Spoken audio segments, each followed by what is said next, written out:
만약에 라는 제목으로 우리 함께 말씀을 나누기를 원합니다. 오늘 본문은 예수님께서 40일 동안 광야에서 금식을 하셨습니다. 밤낮으로 줄이시고 이제 마지막에 사단에게 시험을 받는 그런 장면입니다. 시험은 누구에게나 있습니다. 심지어 하나님의 아들이신 예수님에게도 시험이 있었다는 것을 생각해 볼 때 저와 여러분들이 믿음의 길을 걸어가는 동안에도 시험이 있을 수밖에 없다는 것을 우리는 잘 알고 있습니다.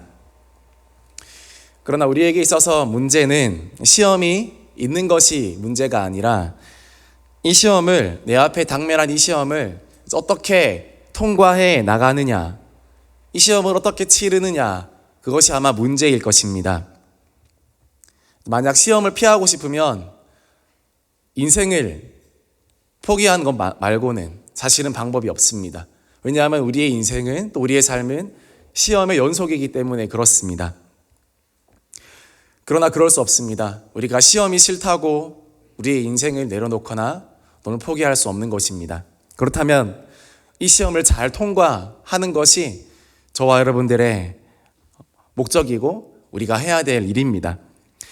우리가 이 땅에서 호흡하며 살아가는 동안 크고 작은 시험은 우리와 계속 동행할 것입니다.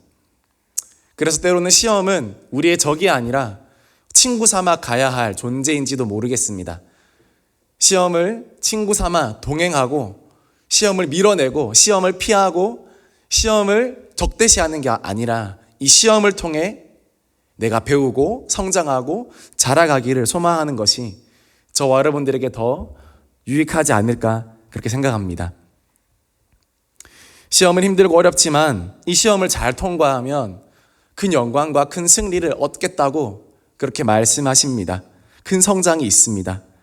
그러므로 어떻게 하면 이 시험을 피해갈까? 어떻게 하면 요령을 피울까? 어떻게 하면 답을 베꼈을까? 그것이 아니라 정직하게 말씀과 믿음으로 이 시험을 헤쳐나가야 된다는 것입니다.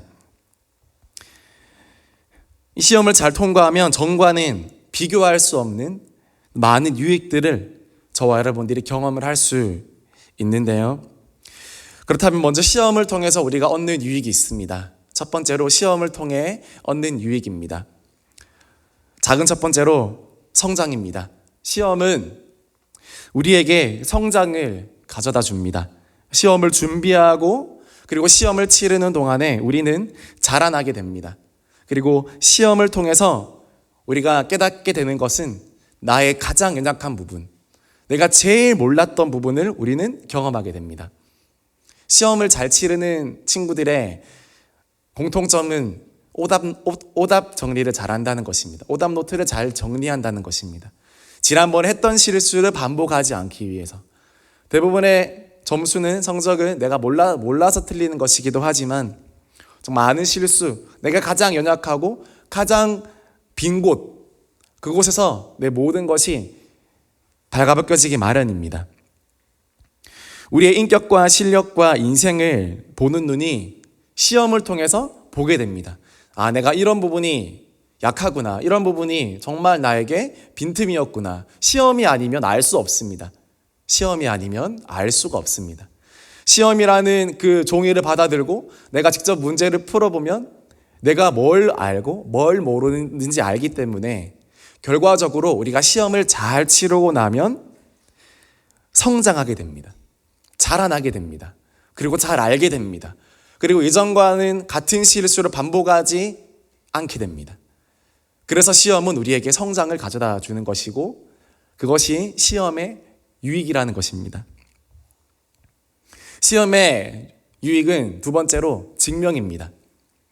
확인이라는 말로도 바꿀 수 있습니다.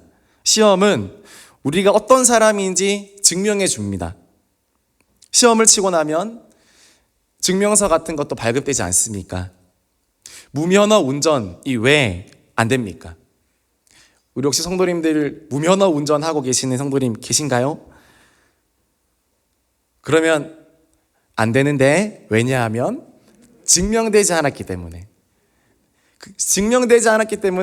무면허 운전은 하면 안 되는 것입니다.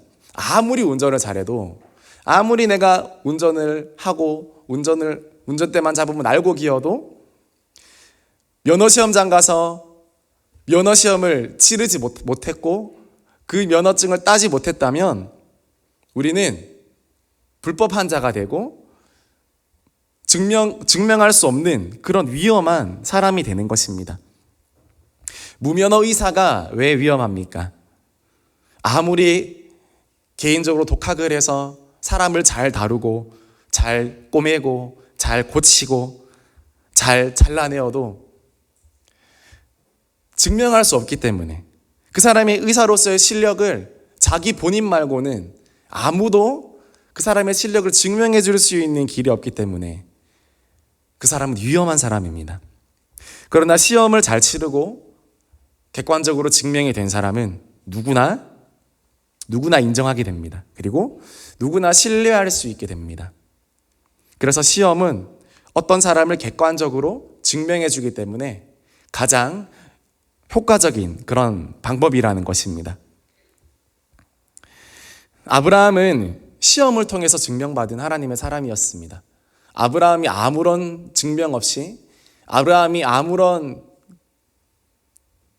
테스트 없이 그냥 믿음의 조상이 된 것이 아니라 분명한 시험을 치르고 그는 믿음의 조상이요, 믿음의 아버지라는 그 증명을 할 수 있게 되었습니다. 우리 창세기 22장 12절 말씀 같이 읽어보겠습니다. 사자가 이르시되 그 아이에게 내 손을 대지 말라. 그에게 아무 일도 하지 말라. 내가 내 아들 내 독자까지도 내게 아끼지 아니하였으니 내가 이제야 내가 하나님을 경외하는 줄을 아노라. 아멘. 하나님은 하나님이시기 때문에 우리를 잘 알고 있는 듯 하지만, 그러나 오늘 말씀에서는 하나님은 그전에는 몰랐던 것처럼 이야기합니다. 내가 이제야 네가 하나님을 경외하는 줄을 아노라, 이렇게 말씀하십니다. 시험을 통해 증명을 하고 나서야 아브라함의 믿음이 증명이 되었다, 그렇게 말씀하시는 것입니다. 요셉도 시험을 통해 증명받은 사람입니다. 많은 사람들이, 성경에 나오는 많은 사람들이 시험을 통해 증명받습니다. 그리고 시험에는 절대적인 시간이 필요합니다. 때로는 지겨울이 많지 길게 끌고 가시는 그런 모습도, 그런 시험도 아주 많이 있습니다. 그러나 우리가 그 시험의 시간들을 잘 하나님을 신뢰함으로 잘 버틴다면 우리는 큰 유익을 얻게 됩니다. 어제 큰 사모님께서 목자 목녀 모임 시간에 이 버팀에 대해서 의미를 설명해 주셨습니다. 버틴다, 그냥 무조건 꾹 참고 땀 삐질삐질 흘리면서 그렇게 참는 것이 아니라 철저하게 우리의 현실을 직시하고 한 발 한 발 살아가되 동시에 하나님을 향한 그런 민감한 반응, 하나님의 그 민감한 그 반응의 소리에 반응할 준비를 하고 더 민감한 심령이 되어서 하나님의 뜻을 더 분별하고 분별하는 그런 심령의 자세를 가지고서 내 오늘의 하루하루를 살아내는 것이 버팀의 참 의미라고 말씀해 주셨습니다. 그래야지 버팀의 의미가 있습니다. 하나님의 뜻과 하나님의 계획을 내가 의식하고 인지하고 오늘 하루를 살아갈 때 나의 평범한 하루는 평범한 하루 그 이상이 되는 것입니다. 그리고 그렇게 시험을 견뎌나가는 사람들은 하나님께서 증명 도장을 꽝 하고 찍어 주시는 것입니다. 그리고 성경을 통해 보건대 하나님께 한 번 인정받고 하나님께 한 번 증명받은 사람들은 하나님께서 거의 끝까지 책임지시고 그 사람을 이끌어 가시는 그런 모습들을 우리가 볼 수 있습니다. 아브라함도 그렇고요, 모세도, 다윗도 삶의 크고 작은 실수들이 있다 하더라도 하나님께 한번 인정받고 정말 하나님께 한번 증명받으면 하나님의 긍휼과 하나님의 은혜가 끝까지 그 사람을 지켜나가고 호위에 가는 그것을 보게 됩니다. 이처럼 우리가 시험을 통과할 때 우리는 사람과 하나님 앞에서 증명되는 아주 좋은 그런 유익을 얻게 되고, 나도 나를 알게 되고, 다시 한번 나의 믿음을 점검하게 되고, 내 주변의 사람들도 나를 더 알게 되고, 하나님도 더 나에 대해서 아시게 되고, 그런 유익들이 있습니다. 그렇기 때문에 시험은 우리에게 꼭 필요하다고 성경은 말씀하고 있습니다. 시험의 유익 세 번째는 영광입니다. 시험을 통과한 자들은 자신들도 영광을 경험하지만 가장 크게는 하나님이 영광을 받으십니다.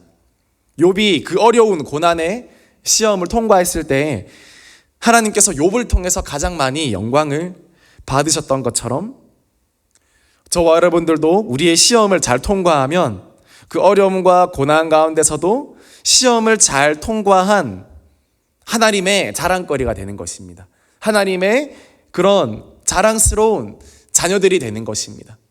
하나님이 세상에 내놓고 자랑하는, 우리 많은 믿음의 사람들의 간증을 들으면 고난이 없는 삶은 하나도 없습니다. 시험이 없었던 사람들의 삶도 하나도 없습니다. 그러나 그 고난과 그 시련 가운데 연단되어져서 나온 그들은 정말 하나님의 자랑거리라고 얼굴에 쓰여져 있습니다. 그래서 많은 사람들이 그 사람을 보면서 정말 그 사람도 흠모하고 그 사람을 통해 영광 받으시는 하나님도 찬양하게 되어지고, 이 시험을 통해서 하나님이 많은 선한 것들을 이루어 가신다는 사실입니다. 이것이 시험의 유익입니다. 저와 여러분들이 많은 시험을 당하고 많은 환난과 때로는 그런 힘듦 가운데 있을지라도 우리가 이 시험을 통해서 성장하게 되어지고, 이 시험을 통해서 증명되게 되어지고, 인정받게 되어지고, 그리고 영광받게 되어지는 그런 놀라운 은혜들이 이 시험이라는 이 속에 담겨져 있습니다. 그러므로 우리가 시험을 당할 때 하나님 왜 저에게 이런 시련을 주십니까? 그렇게 마음 품을 수 있지만, 그러나 저와 여러분들이 알고 있듯이 그 시험은 고난이라는 포장지를 둘러싼 축복이라는 것을 우리가 기억하고 각자에게 맞는 그 시험의 문제를 잘 해결하고 잘 풀어나갈 수 있는 그런 은혜가 있기를 원합니다. 그렇다면 하나님께서 저와 여러분들에게 큰 은혜를 주시리라 믿습니다. 그러면 두 번째로 시험은 어떻게 오는가? 우리의 시험은 어떻게 찾아오는 것인가? 나누기를 원합니다. 오늘 성경에 여러 가지 시험의 형태가 있지만 예수님께서 받으신 이 시험을 두고 잠시 나누기를 원합니다.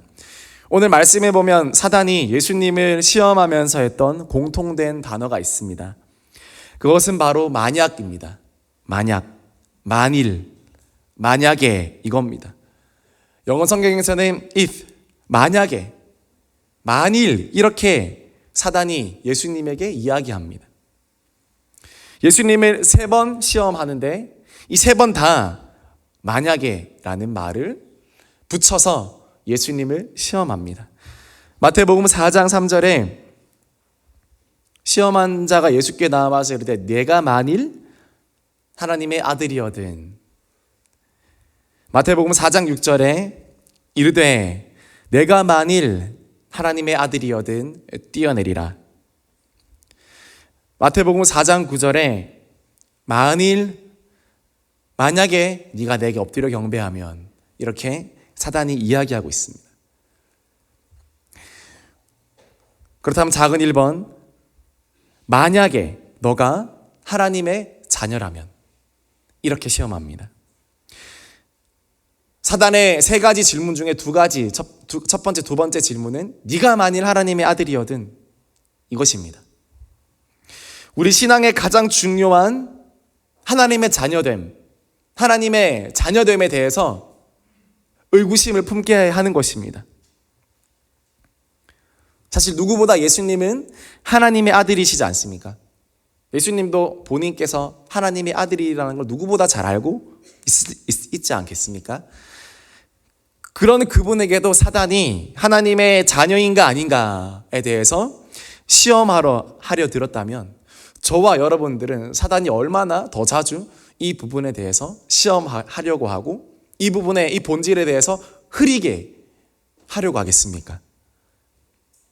사단의 주특기는 하나님의 확실한 말씀을 불확실한 말씀처럼 들리게 하는 데 있습니다.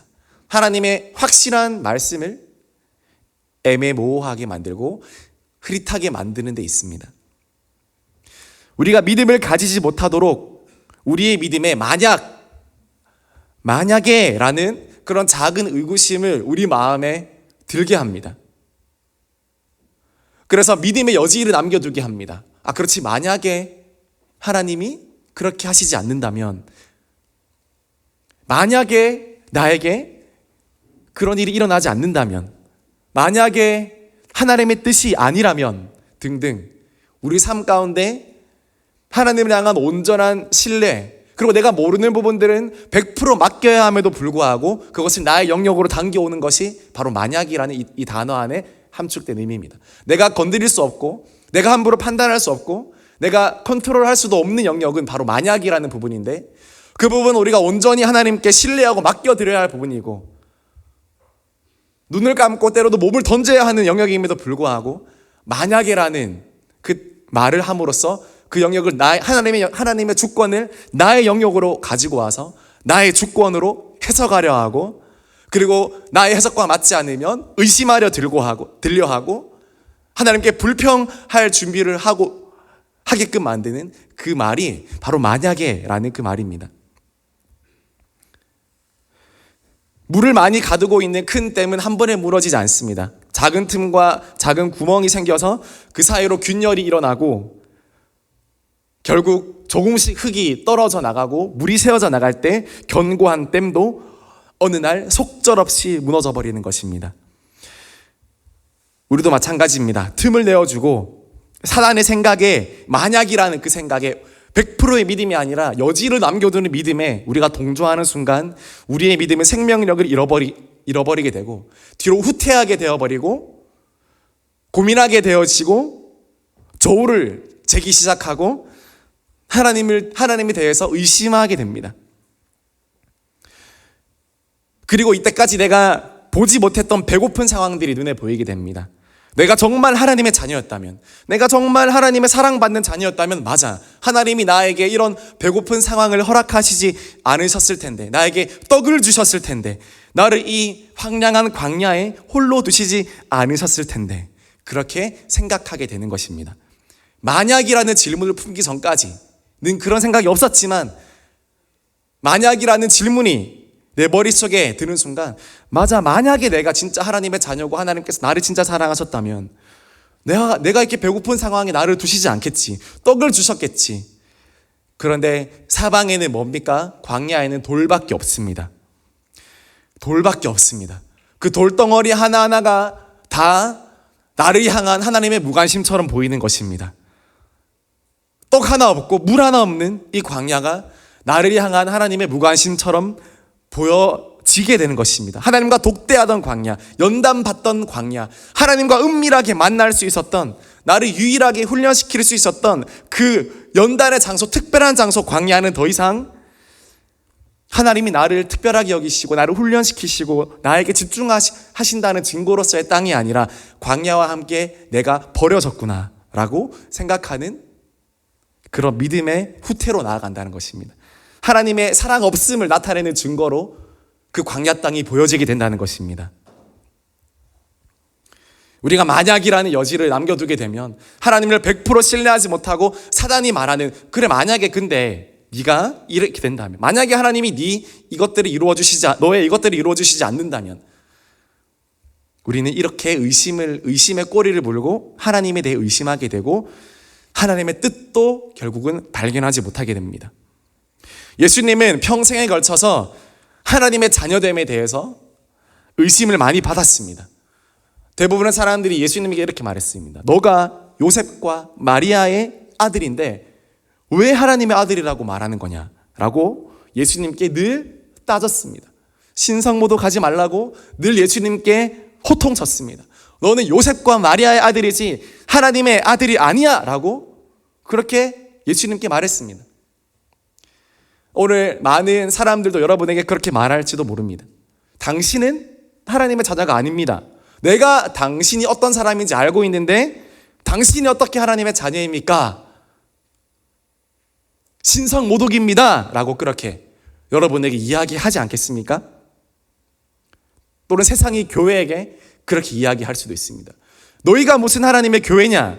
너희 교회가 어떤 교회인지 우리가 다 알고 있는데, 뉴스를 통해서 사람들을 통해서 교회의 모습을 우리가 알고 있는데 너희가 어떻게 하나님의 교회냐?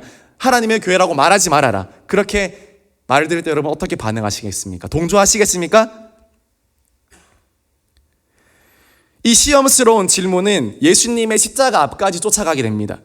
예수님께서 십자가에서 죽어가고 계셨던 아주 연약한 순간에도 사탄은 끊임없이 동일한 이 질문으로 예수님을 시험하면서 그분의 아들됨을 포기하라고, 이제 그만 하나님은 자녀 노릇 그만하라고 계속 회유합니다. 우리 마태복음 27장 40절 말씀 같이 읽겠습니다. 이르되 성전을 헐고 사흘에 짓는 자여, 내가 만일 하나님의 아들이거든 자기를 구원하고 십자가에서 내려오라 하며. 예수님께서 마지막에 십자가에서 피를 흘리시고 더 이상 너무 고통스러워서 아무것도 들을 수 없을 지경에 이르는데도 불구하고 예수님은 이 질문을 또 한 번 들으셔야 했습니다. 네가 진짜 하나님의 아들이냐? 과연 이 질문이 예수님에게 쉬웠을까요? 이 질문이, 여러분, 예수님이라고 이 질문이 과연 쉬웠을까요? 만약에 예수님이 쉬웠다면 예수님은 날마다 밤이 맞도록 산에 올라가서 기도하시지는 않으셨을 것입니다.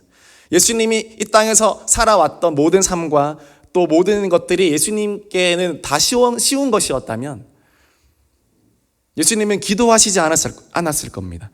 그러나 여러분에게 말씀드리고 싶은 것은 예수님은 이 땅을 33년 동안 살아가시면서 예수님께 쉬운 일은 하나도 없었습니다. 많은 사람들이 오해합니다. 예수님은 쉬웠을 거라고, 예수님은 괜찮았을 거라고, 예수님은 하나님의 아들이니까 유혹도 유혹이 아니었을 거라고 그렇게 이야기하시겠지만 정작 예수님의 모습을 보면 날마다 밤이 맞도록 산에서 기도하시고 피곤해 쓰러질지언정 밤이 맞도록 기도하시고 마지막에는 겟세마네 동산에서 피땀까지 흘려가며 기도하셨던 예수님을 볼 때 과연 예수님이 이 땅에 사시면서 정말 쉬웠을까? 그런 생각을 하게 됩니까? 절대 그렇지 않았다는 것입니다. 예수님께서 이 질문에 이렇게 집요하게 시험 받으셨다면 저와 여러분은 얼마나 사단이 더욱 이 부분에 대해서 공격하겠습니까? 예수님이 처음 받았던 시험의 질문도 네가 하나님의 아들이라면 이었고, 예수님 마지막 십자가에서 시험 받았던 질문도 네가 진짜 하나님의 아들이라면 이었습니다. 사단은 우리가 하나님의 자녀로 살지 못하게 합니다. 왜냐하면 하나님의 자녀만이 하나님의 사명을 이루어갈 수 있는 사람들이기 때문에 그렇습니다. 하나님의 사명을 이루어가고 하나님의 뜻을 이루어가는 사람들은 하나님의 자녀로 구별된 사람들이 하나님의 일을 하는 것이지, 하나님의 자녀가 아닌 자들이 하나님의 일을 하진 않습니다. 그러므로 사단이 계속 집요하게 파고드는 것은 당신이, 너가 하나님의 아들인 것을 스스로 부인하게 되고 나의 어떤 죄악으로 또는 나의 실패감 또는 음란함, 죄악, 또 어떤 자신 없음 또는 믿음 없음, 그 모든 것들을 총동원하여서 내가 하나님의 자녀로 살지 못하게끔 사단은 날마다 우리에게 질문하는 것입니다. 네가 만약에 하나님의 아들이면 그렇게 하면 안 되지 라고 계속 그렇게 질문하는 것입니다. 여기에 넘어가시겠습니까? 사단의 이 만약이라는 이 질문에 여러분 충실하게 동조하고 그렇게 반응하시겠습니까? 하나님은 한 번도 우리에게 만약이라고 말씀하신 적이 없습니다. 하나님은 만약의 하나님이 아니라 언약의 하나님이십니다. 사단은 만약을 이야기하지만 하나님은 그런 말씀하시지 않으시고 내가 너와 언약했다, 만약이 아니라 언약이다, 만약이 아니라 약속이다, 그렇게 하나님이 말씀하시는 것입니다. 하나님이 이렇게 말씀하십니다. 예레미야 1장 5절 같이 읽겠습니다. 내가 너를 모태에 짓기 전에 너를 알았고 내가 배에서 나오기 전에 너를 성별하였고 너를 여러 나라의 선지자로 세웠노라 하시기로. 모태에 짓기 전에 너를 알았고 너를 성별하였고 선지자로 세웠노라, 그렇게 말씀합니다. 이사야 43장 1절 같이 읽겠습니다. 야곱아 너를 창조하신 여호와께서 지금 말씀하시느니라. 이스라엘아 너를 지으신 이가 말씀하시느니라. 너는 두려워하지 말라. 내가 너를 구속하였고 내가 너를 지명하여 불렀나니 너는 내 것이라. 만약에 내가 너를 지명하여서, 만약에 내가 불렀으면 그런 식으로 말씀하시지 않습니다. 내가 너를 지명하여 불렀나니 너는 내 것이라. 단정적이고 과거적이고 확고하고 변함없는 것처럼 보입니다. 시편 2장 7절 같이 읽겠습니다. 내가 여호와의 명령을 전하노라. 여호와께서 내게 이르시되 너는 내 아들이라. 오늘 내가 너를 낳았도다. 너는 내 아들이라. 만약에 네가 내 아들이면 하나님은 성경을 통틀어서 한 번도 그렇게 말씀하신 적이 없습니다. 누가복음 3장 22절 같이 읽겠습니다. 성령이 비둘기 같은 형체로 그 위에 강림하시더니 하늘로부터 소리가 나기를 너는 내 사랑하는 아들이라. 내가 너를 기뻐하노라 하시니라. 너는 내 사랑하는 아들이라. 내가 너를 기뻐하노라. 하나님의 이 음성이 들리십니까? 저와 여러분들에게, 오늘 또 이 땅의 교회에게 하나님은 말씀하십니다. 나의 교회야, 나의 사랑아, 나의 자녀야, 내가 너를 기뻐한다. 사단이, 세상이 너에게 네가 만약 하나님의 자녀거든 이라고 질문한다 하더라도 나는 너에게 약속한다. 너는 내 아들이다. 너는 내 사랑이다. 내가 너를 기뻐한다. 그렇게 하나님이 말씀하십니다. 만약은 없습니다. 약속만 있습니다. 기독교는 약속입니다. 구약도 약속이고 신약도 약속입니다. 우리가 믿고 바랄 것은 하나님의 약속밖에 없습니다. 우리가 예수님을 나의 구조로 받아들이면 하나님의 자녀가 될 것이고, 그리고 하나님께서 우리를 떠나시지도 아니하시고 버리지도 아니하실 것이라고 약속하십니다. 내가 너의 아버지가 되어주겠다고 그렇게 말씀하십니다. 그러나 이 부분이 넘어지면, 이 부분이 우리에게 무너지면 우리는 더 이상 하나님의 사명을 감당할 자가 될 수 없기에 자꾸만 사단은, 또 세상은 우리의 자녀됨에 대해서, 하나님과 우리의 관계에 대해서 끼어들려 하고 의심하려 하고 거기서 우리를 끌어내려고 하는 것입니다.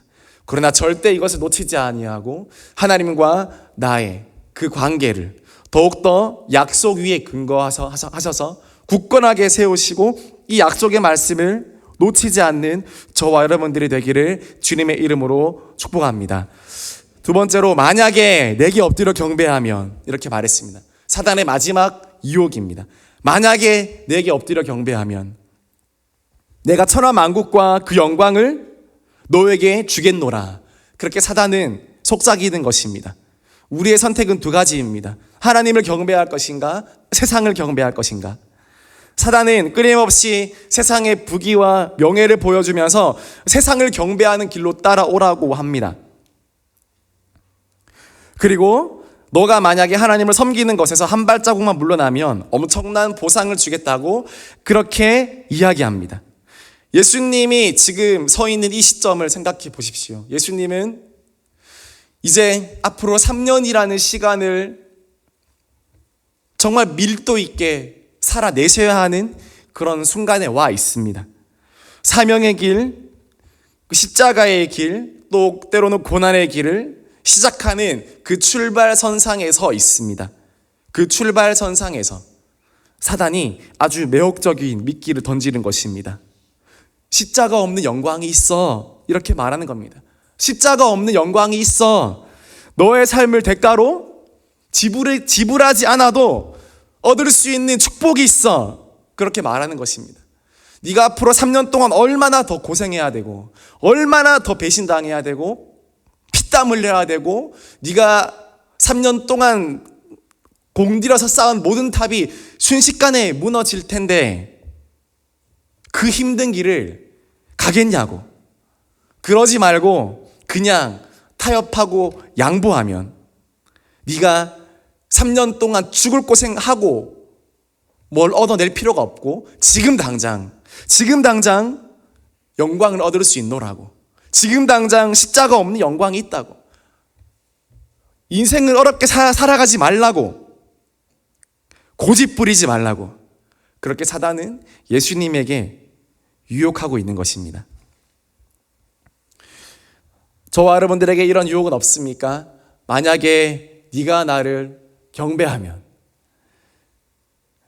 십자가 없는 영광을 누릴 수 있는데, 그 축복이 있는데 꼭 그 길로 가야겠냐고 그렇게 유혹합니까? 예수님은 이 유혹에 더 넘어가지 않으셨습니다. 예수님은 사단의 모든 그 질문에 여지를 남겨두지 않으셨습니다. 사단은 계속해서 우리 믿음에 여지를 남겨두었지만, 그러나 예수님은 끝까지 그 시험을 다 이겨내셨습니다. 사단의 거짓말에 속지 아니하고 말씀으로 분별하여 나아가는 저와 여러분들이 되기를 주님의 이름으로 축복합니다. 그러므로 세 번째, 이 시험에 대해서 예수님이 어떻게 이기셨는가? 다 말씀으로 답하십니다. 세 가지 모든 사단의 유혹에 예수님은 말씀으로 답하십니다. 우리 마태복음 4장 4절 같이 읽어보겠습니다. 예수께서 대답하여 이르시되 기록되었으되 사람이 떡으로만 살 것이 아니요 하나님의 입으로부터 나오는 모든 말씀으로 살 것이라 하였느니라 하시니, 기록되었으되 사람이 떡으로만 살 것이 아니요 하나님의 입으로부터 나오는 모든 말씀으로 살 것이라. 배고픔은 충족되어야 하는 것이지만, 그러나 더 중요하게는 우리의 영혼도 더 충만해야 된다라고 예수님은 신명기 말씀을 가지고 이야기하는 것입니다. 먹을 것 때문에, 배고픔 때문에 더 중요한 하나님을 버리지 말라는 것입니다. 하나님은 우리를 돌보신다는 것입니다. 그 다음에 마태복음 4장 7절, 예수님의 두 번째 시험에 대한 두 번째 응답입니다. 같이 읽겠습니다. 예수께서 이르시되 또 기록되었으되 주 너의 하나님을 시험하지 말라 하였느니라 하시니, 하나님을 시험하지 말라. 하나님을 더 이상 시험하지 말라. 그렇게 말했습니다. 세 번째 응답입니다. 마태복음 4장 10절 말씀입니다. 이에 예수께서 말씀하시되 사탄아 물러가라. 기록되었으되 주 너의 하나님께 경배하고 다만 그를 섬기라 하였느니라. 아멘. 기록되었으되 주 너의 하나님께 경배하고 다만 그를 섬기라 하였느니라. 이 모든 말씀은 신명기에서 예수님께서 인용한 말씀이십니다. 신명기는 모세가 광야에서 이스라엘 백성들에게 설교한 내용입니다. 이스라엘 백성들은 이 광야에서 위에 세 가지 유혹에 다 넘어갔습니다. 지금 예수님도 광야에 계시고, 그 옛날에 이스라엘 백성들도 광야 한가운데 있었는데 동일한 시험을 지금 받고 있는 것입니다. 몇천 년 전에는 이스라엘 백성들이 이 오늘 사단의 세 가지 시험을 동일하게 받았습니다. 배고픔의 시험입니다. 하나님 만나를 내려주시고 메추라기를 보내달라는 그 배고픔의 시험을 이스라엘 백성들이 당했을 때 이스라엘 백성들을 원망하고 불평했습니다. 두 번째, 하나님은 우리를 돌보시는가? 이스라엘 백성들이 한 말입니다. 차라리 애굽으로 돌아가자. 우리는 저기 가나안 땅에 들어가기도 전에 죽겠다. 하나님은 우리를 돌보시지 않는다. 그렇게 하나님을 시험했습니다. 세 번째, 하나님을 경배하고 다만 그를 섬기지 않았습니다. 금송아지를 섬기고 자신의 배를 섬기고 이방 나라를 섬겼습니다. 이스라엘 백성은 이 사단의 세 가지, 오늘 예수님이 받았던 이 세 가지 질문에 하나도 통과한 것이 없습니다. 그러나 예수님은 오늘 이 말씀, 이 유혹에 다 이겨내십니다. 그날 그 옛날 이스라엘 백성들이 경험했던 이 세 가지 시험을 예수님은 하나하나 조목조목 다 이겨내십니다. 사람이 떡으로만 사는 것이 아니요 말씀으로 살아야 되고, 너의 하나님을 시험하지 말아야 되고, 다른 것을 경배하고 숭배하지 말고 하나님만 경배해야 되고. 예수님이 왜 이겨주셨습니까? 예수님이 왜 이것을 이겨주셨습니까?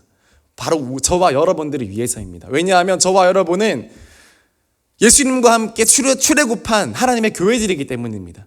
그 옛날에 모세가 그 많은 이스라엘 백성들을 데리고 출애굽했다면 신약 시대에 이르러서 예수님은 그분께서 그분의 십자가 사건과 은혜로 통하여서 저와 여러분들을 종되었던 그 포로에서, 죄의 포로에서, 죄의 노예에서 우리를 구원하시고 해방시켜 주셔서 함께 예수님과 함께 광야로 우리를 부르셨습니다. 교회를 세우셨습니다.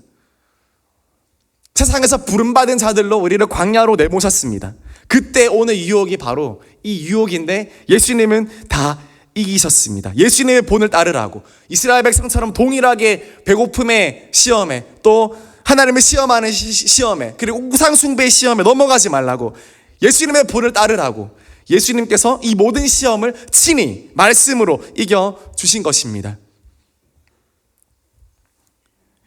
우리도 예수님처럼 사단의 유혹과 이 질문에 늘 말씀으로 답해야 하고 예수님이 우리를 대신하셔서 이 시험을 다 이겨주셨던 것처럼 만약에 말이야, 만약에 하나님이 널 돌보시지 않으면 말이야, 만약에 하나님이 너를 배고프게 하시면 말이야, 그런 질문이 와도 예수님께서 이미 다 이기셨고 그리고 말씀에 기록되었으되 주 너의 하나님을 경배하라 다만 그를 섬기라 그 말씀하셨던 약속의 말씀을 붙들고 우리가 나아가면 저와 여러분은 광야 한가운데서도 예수님처럼 승리하게 될 줄 믿습니다. 오늘 예수님께서 친히 시험 당하시고 친히 어떻게 이 시험을 해결하셨는지 모범 답안으로 저와 여러분에게 보여주셨습니다. 그러므로 앞으로 사단이 저와 여러분들에게 만약이라고 속삭이면서 믿음의 여지를 남겨두고 타협의 여지를 남겨두고 믿음의 양보의 여지를 남겨두려 할 때마다 예수님께서도 예수님 자기 생각 말해도 되잖아요. 예수님은 너무 대단한 분이니까 자기가 다 말할 수 있잖아요. 그러나 예수님마저도 기록되었으되 그 어느 것 하나 말씀으로 답하지 않은 것이 없습니다. 예수님은 자신을 철저하게 말씀으로 올가매셨습니다. 저와 여러분들도 어려울수록 힘들수록 유혹이 많을수록 더 말씀으로 돌아가서 주님 말씀 앞에 겸비하게 무릎 꿇고 하나님의 음성을 듣는다면 세상의 모든 그 소리는 거짓말이요, 속임수요, 말씀에 없는 내용이라는 것들을 저와 여러분들은 알게 될 것입니다. 그리고 더 이상 그것들을 두려워하지 않게 될 것입니다. 더 이상 그것들에 우리의 마음을 맡기지 않게 될 것입니다. 더 하나님의 약속을 붙들어서 오늘도 광야길을 걷고 있는 우리가 이 시대에 이 교회가 예수님과 함께 친히 승리하는 그런 은혜가 있기를 주님의 이름으로 축복합니다. 만약이 아니라 약속을 붙드시길 바랍니다. 미래는 막연하고 삶도 막연해서 만약이라는 질문이 떠오를 수밖에 없지만 그러나 그럴수록 하나님께서 미리 말씀하셨고 미리 저와 여러분들에게 약속하셨던 그 말씀을 붙잡고 하루하루 버텨내고 하루하루 견뎌갈 때 하나님은 우리를 가장 좋은 곳으로 인도하여 주시고 가장 좋은 하나님의 땅으로 우리를 인도하여 주실 줄 믿습니다. 그것들을 소망하시면서 날마다 더 말씀에 또 말씀과 기도로 말씀과 찬양으로 하루하루 승리하는 저와 여러분들이 되기를 주님의 이름으로 축복합니다. 우리